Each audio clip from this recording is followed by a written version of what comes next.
The film commences with Paul, co-founder of the Shookham Hills Coal Mine Company, engaging in a conversation with his son Derek. Realizing he has forgotten his tools, Derek heads back to retrieve them. In a sudden turn of events, a shadow emerges, seizing Derek and dragging him away. Paul, hearing his son's pleas for help, rushes to his rescue only to be struck down by an unknown assailant. A mysterious noise resonates in the mist as the creature extends to attack Paul, leaving a bleeding Derek behind screaming. Jumping ahead many years, an adventurer named Ariane examines a collection of newspaper clippings detailing the tragic demise of Shookham Hills mine workers in a massive fire.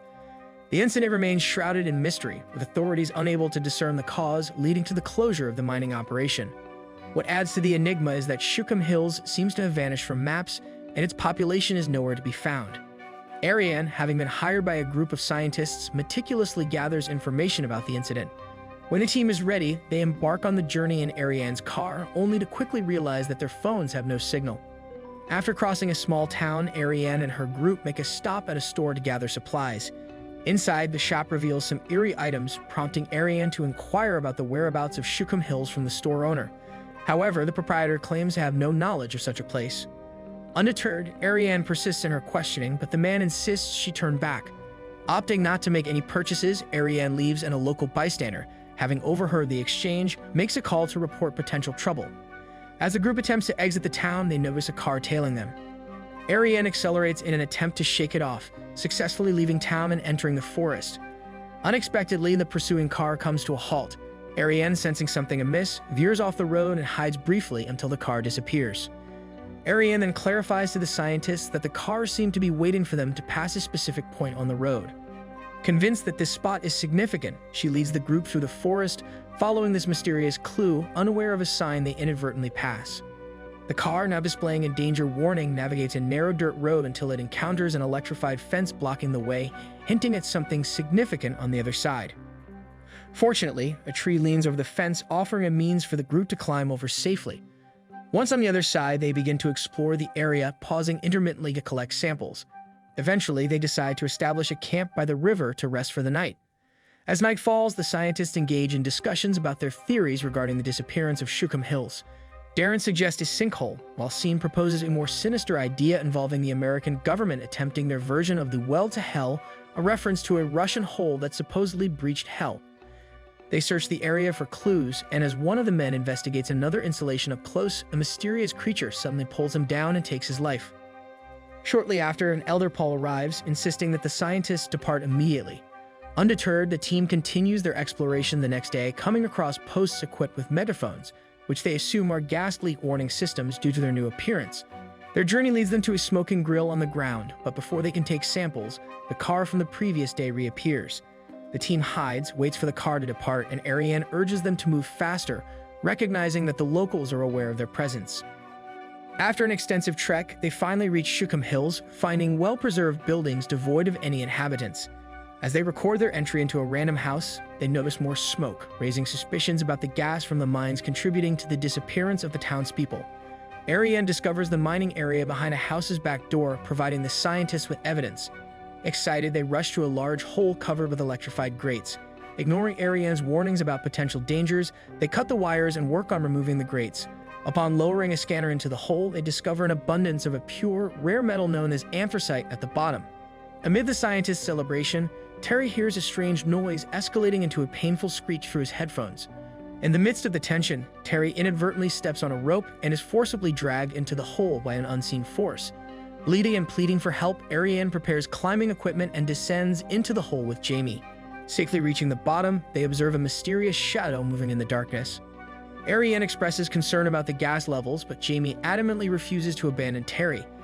In the midst of their dilemma, Dale arrives wielding a shotgun and becomes furious upon discovering the removed grates. He immediately begins cutting the ropes, prompting Sean to knock him unconscious, though one rope still slips through. Fearing for their safety, Ariane and Jamie decide to climb out since they lack the means to call for help without signal. With no alternative, they reluctantly leave in Dale's car, intending to send someone back to rescue Terry. Later, as the group drives through the forest, the car abruptly gets stuck in a ground crack, forcing them to continue on foot. Night falls and Dale awakens near the hole, using his radio to alert his friends about the breach. Unfortunately, The mysterious creature kills him at that moment, triggering an alarm echoing throughout the forest. Ariane's group rushes to move faster, but the strange sound from the previous night, akin to scenes recording, resurfaces. They turn off flashlights, Ariane uses night vision, and she finally glimpses the monster. Suddenly, the creature attacks the group, evading their attempts to shoot it. In the chaos, Scene is captured and dragged away. They attract the attention of a passing truck driven by Elroy, and the trio climbs into the back. Shelby fires a few shots to keep the creature at bay, allowing them to escape. Shortly after their return to town, the locals gather for an emergency meeting. However, the situation takes a turn when Paul reveals himself, explaining that he left his business life to protect the area from curious tourists, precisely to prevent incidents like the one they just caused. A message arrives indicating that more creatures are emerging, prompting them to return to the hole and seal it. As they head out, they hear creatures nearby and quickly hide behind a truck. Another radio message instructs them to go to another safe house due to an increasing number of monsters, with the closest one uphill. Elroy, aware of his limited speed, volunteers to distract the monsters, armed with a Molotov. He rushes out, and the resulting explosion claims his life. Meanwhile, the group reaches the safe house and attempts to stay quiet. However, a monster lurks just outside the window. When Shelby's radio makes noise, the creature responds, calling for backup. Suddenly, the creature enters the house, prompting the group to flee to another room. They use a plate to distract the monster temporarily and run to a back room, locking the door behind them. Despite their efforts, the monster proves powerful enough to punch a hole in the door, sending Jamie crashing through the floor. The broken wood reveals a secret tunnel, and the group descends, finding themselves in a cave. As the monster closes in, Shelby selflessly decides to stay behind and distract it, allowing Ariane and Darren to continue their escape. The creature pursues Shelby in the opposite direction. The remaining duo eventually finds the exit and breaks down a fence to emerge. Attempting to reassemble the fence, they are interrupted by the sudden arrival of more monsters. In a desperate move, Jamie activates a grenade intending to eliminate the creatures. However, the monsters grab him during the struggle, and he perishes in the ensuing explosion. With no other options, Ariane and Darren press on, navigating a narrow passage until they reach a vast cavern. Overwhelmed by exhaustion and grief, Darren stops for a moment, expressing regret for bringing everyone to this perilous situation. He admits that his motive was not scientific curiosity, but the prospect of a lucrative deal with a mining company for the anthracite. In a candid exchange, Ariane reveals that she, too, has faced a moral dilemma during an expedition in the Himalayas, having had to let a client die to save her own life. As Darren succumbs to despair, Ariane decides to continue alone, pledging to return for him. Meanwhile, back in town, led by Paul, the locals utilize megaphones to lure monsters toward the gate and open fire to eliminate as many as possible. Ariane resurfaces and follows the sounds of gunfire, only to suddenly hear a monster approaching. She manages to conceal herself in the trash and waits for the creature to pass. However, when she emerges, the monster strikes her from behind, rendering her unconscious. Upon awakening, Ariane finds herself on a raft alongside a deceased Shelby and a lurking monster. Panic sets in as she discovers her paralyzed legs.